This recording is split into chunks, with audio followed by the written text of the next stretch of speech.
Neat ಹೋರಾಟ ನಾನು ಮೊದಲೇ ಆರಂಭದಲ್ಲೇ ಹೇಳಿದಾಗೆ ಜಂತರ್ ಮಂತರಿಂದ ವಿದ್ಯಾರ್ಥಿಗಳು ಕೂಡ ಹೊರಟಿದ್ದಾಗಿದೆ. ಅವ್ರ 3 ಭರವಸೆಗಳೇನಿತ್ತು ಅದನ್ನು ಬಹುತೇಕ ಕೇಂದ್ರ ಸರ್ಕಾರ ನಿರ್ವಹಿಸಿದೆ. ಆದರೆ ಅದನ್ನು ಫುಲ್ಫಿಲ್ ಮಾಡಿದೆ, ಇನ್ನೊಂದಷ್ಟು ಪ್ರಾಮಿಸ್ ಮಾಡಿದೆ. ಅದು ಅದರ ಪಾಡಿಗೆ ಅದು ಆಗ್ತಾ ಹೋಗುತ್ತೆ.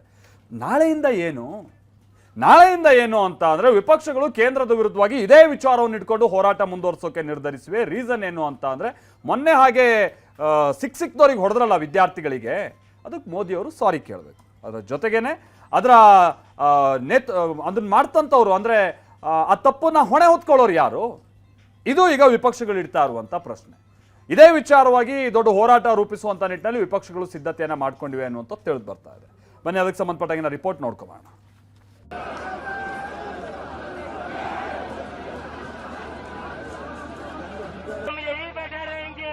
He did not resign. He was made to resign. आत्मसाक्षिया राजीनामे अल्लाह बलवंतದ राजीनामे. माननीय प्रधानमंत्री जी ने मुझे ये जिम्मेदारी सौंपा है. ನೀಟ್ ಪ್ರಶ್ನೆ ಪತ್ರಿಕೆ ಸೋರಿಕೆ ಪ್ರಕರಣದಲ್ಲಿ ವಿದ್ಯಾರ್ಥಿಗಳ ಬೇಡಿಕೆ ಸುಖಾಂತ್ಯ ಕಂಡಿದೆ. ಲಕ್ಷಾಂತರ ವಿದ್ಯಾರ್ಥಿಗಳ ಆಗ್ರಹಕ್ಕೆ ಕೇಂದ್ರ ಸರ್ಕಾರ ಮಣಿದಿದೆ. ಧರ್ಮೇಂದ್ರ ಪ್ರಧಾನ್ ರಾಜೀನಾಮೆಯನ್ನು ಪಡೆದಿದೆ. ಆದರೆ ರಾಜಕಾರಣದಲ್ಲಿ ಮಾತ್ರ ನೀಟ್ನ ಜಟಾಪಟಿ ನಿಲ್ತಾ ಇಲ್ಲ.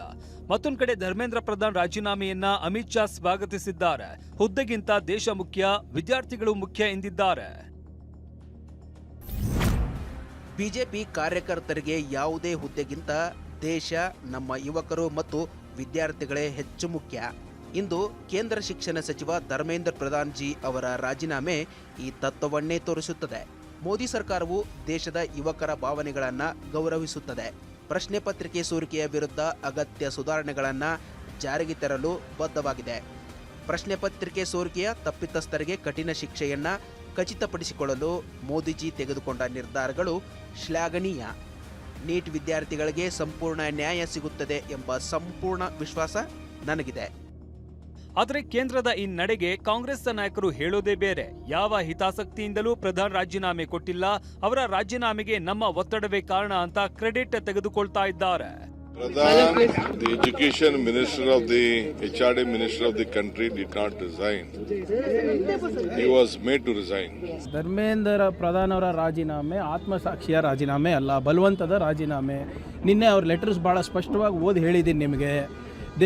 ಏನು ದೇಶದ್ರೋಹಿ ಶಕ್ತಿಗಳು ಒಂದಾಗಬಾರ್ದು ಅಂದ್ಬಿಟ್ಟು ನಾನು ರಾಜೀನಾಮೆ ಕೊಡ್ತಾ ಇದ್ದೀನಿ ಹೊರತು ನಾವು ಹೊಣೆಗಾರಿಕೆ ತಗೊಂಡು ರಾಜೀನಾಮೆ ಕೊಡ್ತಾ ಇಲ್ಲ ಅಂತಾನೆ ಬಹಳ ಸ್ಪಷ್ಟವಾಗಿ ಲೆಟರಲ್ಲಿ ಉಲ್ಲೇಖಿಸಿ. ದುರಂಕಾರ ಏನಿತ್ತು ಅದನ್ನ ಇವತ್ತು ಈ ರಾಜ್ಯದ ಜನರು, ಈ ದೇಶದ ಜನರು, ವಿಶೇಷವಾಗಿ ಯುವಕರ ಮುಂಚೂಣಿಯಲ್ಲಿ ಇವತ್ತು ನಡೆದಿದೆ. ಅದಕ್ಕೆ ಸಂತೋಷ ಇದೆ. ಇವತ್ತು ಒಳ್ಳೆ ದಿಕ್ಕಿಗೆ, ಬಾಬಾ ಸಾಹೇಬ್ ಅಂಬೇಡ್ಕರ್ ಅವರು ಕೊಟ್ಟಿರ್ತಕ್ಕಂಥ ದಿಕ್ಕಿಗೆ ನಾವು ಹೋಗ್ತಾ ಇದ್ದೀವಿ ಅಂತ ಹೇಳಿ ಒಂದು ತೃಪ್ತಿನೂ ಕೂಡ ಇದೆ. ಧರ್ಮೇಂದ್ರ ಪ್ರಧಾನ್ ರಾಜೀನಾಮೆ ಬಳಿಕ ಲೋಕಸಭೆ ವಿಪಕ್ಷ ನಾಯಕ ರಾಹುಲ್ ಗಾಂಧಿ ಹೊಸ ಅಸ್ತ್ರ ಕೈಗೆತ್ತಿಕೊಂಡಿದ್ದಾರೆ. ವಿದ್ಯಾರ್ಥಿಗಳ ಮೇಲಿನ ಲಾಠಿ ಚಾರ್ಜ್ ವಿಚಾರವನ್ನ ದಾಳವಾಗಿಸಿಕೊಂಡಿದ್ದಾರೆ. ಲಾಠಿ ಚಾರ್ಜ್ ಮಾಡೋಕೆ ಅನುಮತಿ ಕೊಟ್ಟಿಲ್ಲ ಅಂದ್ರೆ ಲಾಠಿ ಬೀಸಿದ್ದು ಯಾಕೆ ಅಂತ 2 ಪ್ರಶ್ನೆ ಕೇಳಿದ್ದಾರೆ. ಆತ್ಮೀಯ ಅಮಿತ್ ಶಾ, 2026 ಜುಲೈ 20ರಂದು ದೆಹಲಿಯಲ್ಲಿ ಶಾಂತಿಯುತ ಪ್ರತಿಭಟನೆ ನಡೆಸುತ್ತಿದ್ದ ವಿದ್ಯಾರ್ಥಿಗಳ ಮೇಲೆ ನಡೆದ ಅನಾಗರಿಕ ಹಲ್ಲೆಗೆ ಹೊಣೆಗಾರಿಕೆಯನ್ನ ಕೋರಲು ಬರೆಯುತ್ತಿದ್ದೇನೆ. ದೆಹಲಿಯಲ್ಲಿ ನಿಯೋಜಿಸಲಾದ ಭದ್ರತಾ ಪಡೆಗಳು ಅಂತಿಮವಾಗಿ ನಿಮಗೆ ಉತ್ತರಿಸುತ್ತವೆ. ಆದ್ದರಿಂದ ನಾನು ಕೇಳುತ್ತೇನೆ, ಗೃಹ ಸಚಿವರಾಗಿ ವಿದ್ಯಾರ್ಥಿಗಳ ವಿರುದ್ಧ ಪೆಲೆಟ್ ಗನ್ಗಳನ್ನು ಸೇರಿದಂತೆ ಮಾರಕ ಬಲ ಪ್ರಯೋಗಕ್ಕೆ ನೀವು ಅನುಮತಿ ಕೊಟ್ಟಿದ್ರಾ? ಇಲ್ದಿದ್ರೆ ಯಾರು ಮಾಡಿದರು? ಸರಳ ಉಡುಪಿನಲ್ಲಿರುವವರು ಲಾಠಿಗಳಿಂದ ಹೊಡೆಯುತ್ತಿದ್ದರು. ಅವರು ಪೊಲೀಸ್ ಸಿಬ್ಬಂದಿಯ ಅಥವಾ ಸ್ವಯಂ ಸೇವಕರೇ? ಅವರ ನಿಯೋಜನೆಗೆ ಅಧಿಕಾರ ನೀಡಿದವರು ಯಾರು? ನಮ್ಮ ದೇಶದ ಭವಿಷ್ಯವಾದ ಯುವಕರು ಮತ್ತು ವಿದ್ಯಾರ್ಥಿಗಳು ಉತ್ತರ ಮತ್ತು ಹೊಣೆಗಾರಿಕೆ ಕೋರುತ್ತಿದ್ದಾರೆ. ಈ ರಾಜಕೀಯ ಜಟಾಪಟಿ ನಡುವೆ ರಾಜ್ಯದ ಪ್ರಹ್ಲಾದ್ ಜೋಶಿ ಕೇಂದ್ರ ಶಿಕ್ಷಣ ಸಚಿವರಾಗಿ ಅಧಿಕಾರ ವಹಿಸಿಕೊಂಡಿದ್ದಾರೆ. ಸಚಿವಾಲಯದ ಅಧಿಕಾರಿಗಳ ಜೊತೆಗೆ ಸಭೆ ನಡೆಸಿದ್ದಾರೆ. ಮಿನಿಸ್ಟ್ರಿಯ ಬಗ್ಗೆ ಮಾಹಿತಿ ಪಡೆದುಕೊಂಡಿದ್ದಾರೆ. ಬಳಿಕ ಮಾತನಾಡಿದ ಜೋಶಿ, ಮೋದಿ ನನ್ನ ಮೇಲೆ ವಿಶ್ವಾಸವಿಟ್ಟು ಜವಾಬ್ದಾರಿ ಕೊಟ್ಟಿದ್ದಾರೆ ಅಂತ ಹೇಳಿದ್ರು. माननीय प्रधानमंत्री जी ने पूरा विश्वास रख के मुझे ये जिम्मेदारी सौंपा है. मैं कल कर्नाटक में था. रात को इधर पहुंच के देखना है, निर्णय लेना है, इस सब के बारे में इंफॉर्मेशन देने का और पूरा मिनिस्ट्री समझने का कोशिश मैंने किया हूँ. ಪ್ರಹ್ಲಾದ್ ಜೋಶಿಗೆ ಕೇಂದ್ರ ಶಿಕ್ಷಣ ಸಚಿವಾಲಯ ಸಿಕ್ಕಿರೋದು ಬಿಜೆಪಿ ಪಾಳೆಯದ ಸಂಭ್ರಮಕ್ಕೆ ಕಾರಣವಾಗಿದೆ.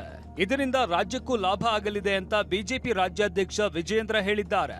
ಆದರೆ ಮಾಜಿ ಸಚಿವ ಮಧು ಬಂಗಾರಪ್ಪ ಕೆಟ್ಟ ಚಾಳಿಯನ್ನ ತರಬಾರದು ಅಂತ ವ್ಯಂಗ್ಯವಾಡಿದ್ದಾರೆ.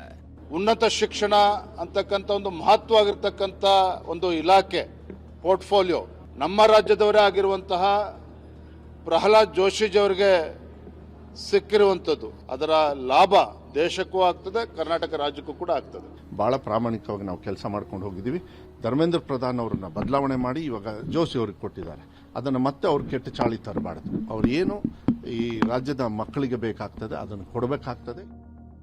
ಈ ನಡುವೆ ಕೇಂದ್ರ ಸರ್ಕಾರ ಸಾರ್ವಜನಿಕ ಪರೀಕ್ಷಾ ಅಕ್ರಮ ತಡೆ ಕಾಯ್ದೆಗೆ ಕೆಲ ತಿದ್ದುಪಡಿ ತರಲು ಮುಂದಾಗಿದೆ. ವಿವಿಧ ಇಲಾಖೆಗಳು ಕರಡು ಪ್ರತಿಯನ್ನ ಪ್ರಧಾನಿ ಮೋದಿ ಅವರಿಗೆ ಸಲ್ಲಿಸಿವೆ. ಈ ಬಿಲ್ ನಾಳೆಯೇ ಲೋಕಸಭೆಯಲ್ಲಿ ಮಂಡನೆಯಾಗುವ ಸಾಧ್ಯತೆ ಇದೆ. ಸುಧಾರಣೆ, ಕಟ್ಟುನಿಟ್ಟಿನ ಕ್ರಮ ಜಾರಿಗೊಳಿಸಿದ ಬಳಿಕವೂ ಲೀಕಾಸುರರು ಕಳ್ಳಾಟವಾಡಿದ್ರೆ ಅಂತವರಿಗೆ ಕಾನೂನಿನ ಕುಣಿಕೆ ಹಾಕಲು ಕೇಂದ್ರ ಸರ್ಕಾರ ಮುಂದಾಗಿದೆ. Bureau report, TV9.